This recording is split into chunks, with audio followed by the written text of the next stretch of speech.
Ja ku afrohet koha dhe mbërrin në mesin ton hana e re e Ramazanit. Të gjithë ne presim atë moment fatlum, ku nëpërmjet minareve të qytetit ton, me akshamin e kësaj dite, thirrjet më të madhe Allahu Ekber, drejt namazit, por edhe drejt lajmit të gëzueshëm se hana e re e Ramazanit tashma është shfaqur në mesin ton. Dhe krejt bota bahet Ramazan. Dhe krejt atmosfera e jon mbushet me dritën dhe bekimet e këtij muaji të shumë pritur, për të cilin lexojmë se po ta dinin njerëzit vlerën e Ramazanit, do të dëshironin që krejt jeta e tyre të ishte Ramazan. E për të cilin mësojmë se sikur njerëzit të përkushtohen siç duhet në ditët e Ramazanit, do të kuptonin se ato nuk janë thjesht ditë të rëndomta që pasojnë njëra tjetrën, por një shkollë e mirëfillt 30 ditore që e merr përdore njeriu për t'u lartësuar drejt vlerave më të larta të besimit, të altruizmit,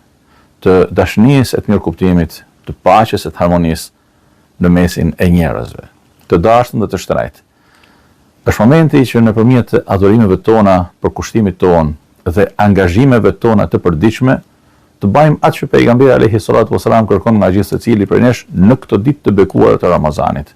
Tregojini Allahut nga vetja juaj më të mirën. Le të tregojmë Zotit ton aftësinë që kemi për të kthyer nga drita e udhëzimit të tij. Le të na shërbej ky muaj i begat i Ramazanit për të ripërtëri besimin ton, për të rikthyer drejt vlerave islame, për të cilat lexojmë se pa to kjo jetë nuk do të kishte asnjë lloj shije. Le të na shërbej ky muaj i begat i Ramazanit për të rregulluar marrëdhëniet tona në familje, marrëdhëniet tona farefisnore, marrëdhëniet tona shoqërore,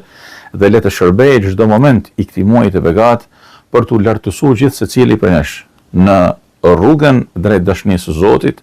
për të përmirësuar adhurimet ditore, për të përmirësuar cilësinë e mënyrës se si i qasemi jetës, marrëdhënieve me njëri tjetrin. Le të na shërbejë ky muaj i begat i Ramazanit për të forcuar lidhjen tonë të pandashme me Kur'anin familart, i cili nisi të shpallej në këtë muaj të begat të Ramazanit. Si të thuash, një prej etiketave më të spikatura të këtij muaji të begat është pikërisht momenti fatlum për pejgamberin ton alayhi salatu wasalam, për arabët e gadishullit aso kohe e përmbar njerëzimin, fillimi i shpalljes së Kur'anit, i cili është udhëzim drejt më të mirës absolute në çdo kohë e në çdo vend. Prandaj le të kthehemi nga Kur'ani, le të kthehemi nga drita e tij, për të cilin lexojmë nga mendjet më të ndritura të historisë së njerëzimit, se ky libër është me të vërtetë pishtari i udhëzimit dhe rregullatori i jetës mbi faqen e dheut. Le të na shërbejë ky muaj i begat i Ramazanit për të kthyer me vëmendjen tonë drejt skamnorëve, të sumorëve, njerëzve në nevojë, për të zgjatur dorën e bujarisë, bamirësisë, me sa të kemi mundësi